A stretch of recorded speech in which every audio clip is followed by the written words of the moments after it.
Alright, what's up guys? Welcome to Whale's Tales. My name is Greg. And in this video I'm going to start taking a look at earning camos and shit like that for guns in Infinite Warfare. And I'm going to start off with the sniper rifles. I feel like that's a good place to start. Sniper rifles are usually the hardest camos to earn for a lot of players, and they definitely are for me. But actually sniping is really fun in Infinite Warfare, and it's a lot better than Black Ops 3. So I've actually been really enjoying that so far. And by the way, unrelated, I'm probably going to be pretty distracted by my chair in this while I go through this shit. It's broken, but I'm moving in less than a month, and so I don't want to buy a new fucking chair. So I'm just going to deal with the fact that it's broken for the next month. And then we'll figure it out at that point. But anyway, so in this video I'm talking about sniper headshots and double kills. And I feel like the tactics you can use to work on both of those camos are pretty similar, and I ended up getting quite a few headshots in this game and a few double kills as well. So I'm covering kind of both of those camo challenges in one video. This is a gameplay from pretty early on. This is maybe like the first few days of Infinite Warfare, and as you can tell, I have very little skill at sniping. I'm just pretty much completely hard scoping the entire game. But it actually works pretty well. I mean, you can totally do that, and that is going to be, I'm going to talk about tactics and shit, and I'm going to talk about that because it works well. So that's the good news, I guess, right? But anyway, let's talk a little bit about perks and attachments first. I'm going to recommend the Marksman perk. That will help reduce flinch when you're getting shot at, and you definitely will be. And also, the Ghost perk is worth running. Even though you're going to be standing still quite a bit, especially if you're like me. I was totally like, what the fuck is going on? I didn't know what the bull charge was at that point. I think that might have been the first time I'd gotten bull charged. Anyway, yeah, as I was saying, Ghost perk is worth running too, because it's still going to work for you even if you're standing still. And although I will say it's not necessarily the end of the world if enemies know exactly where you are, you actually kind of sort of want that a little bit. Or that can work in your favor in certain lobbies, but I'd still say Ghost perk is probably better than not having it. And then as far as the attachments, the suppressor doesn't seem to do any harm, really, to the sniper rifles.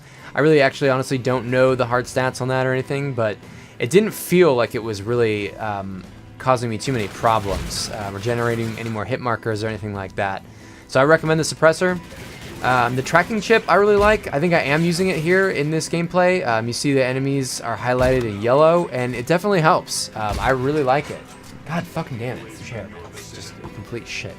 Anyway, I really like the tracking chip. Now there's a perk that will counteract it. I can't remember exactly which one it is, but I think it'll still help you out more than it doesn't, and it won't hurt you at all. So it just uses up an attachment spot, but I do like it. Quick draw is great for the KBS longbow, which is the gun that I'm using here in this game.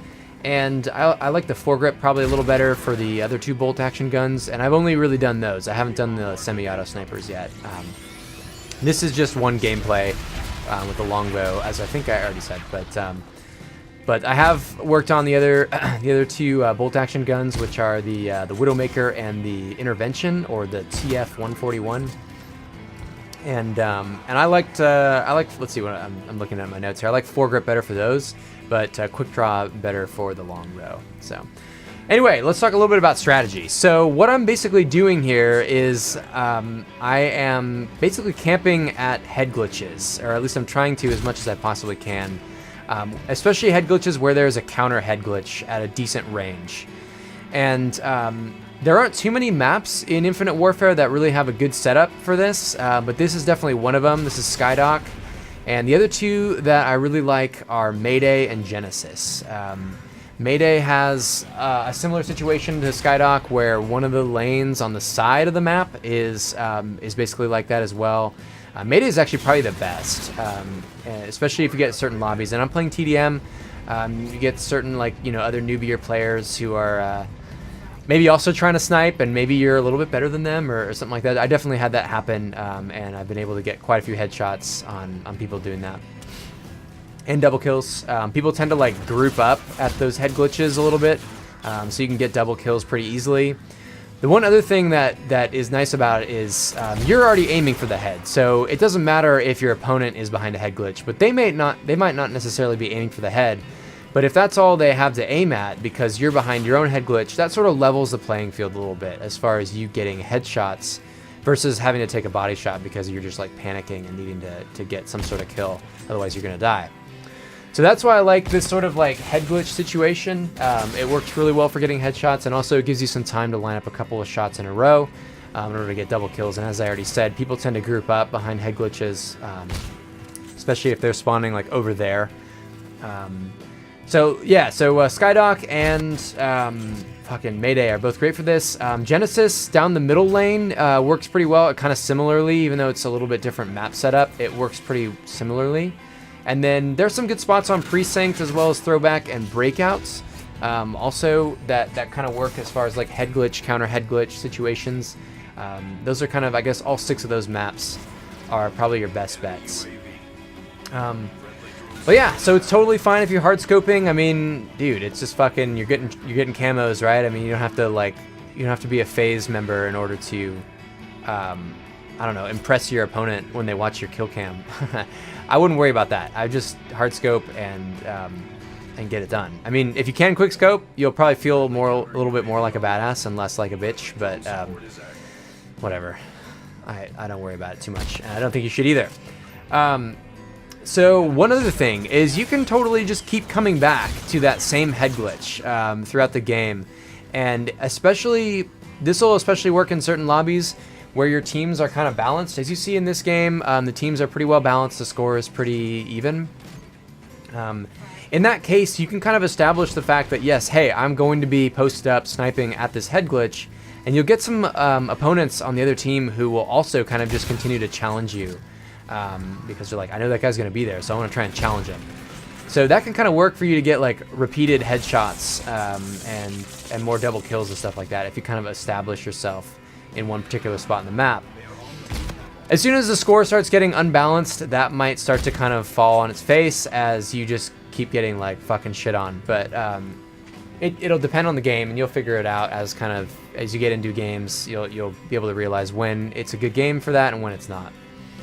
The other tip that I have, and you saw this once in this video, is you can kind of sneak up on people. Just make sure you don't get too close, because of course you are going to be having to scope in, and if you're too close and they're moving at all, it can be pretty difficult to line up that headshot. So, God. So anyway, those are my tips on headshots and double kills. You can kind of do them at the same time. You're going to be able to work on double kills pretty early. It is locked at first, but once you get like 40 headshots, I think you can start working on your double kills.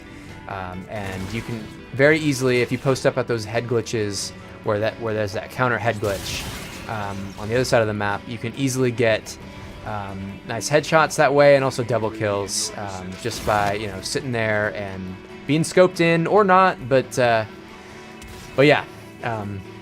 Basically, as you've seen me do in this gameplay, I've been able to get several headshots and a few double kills as well. So, alright, well, I think that'll pretty much wrap this up. I hope you enjoyed it, and I will catch you guys in the next one. We do long shots. Alright, take it easy, guys.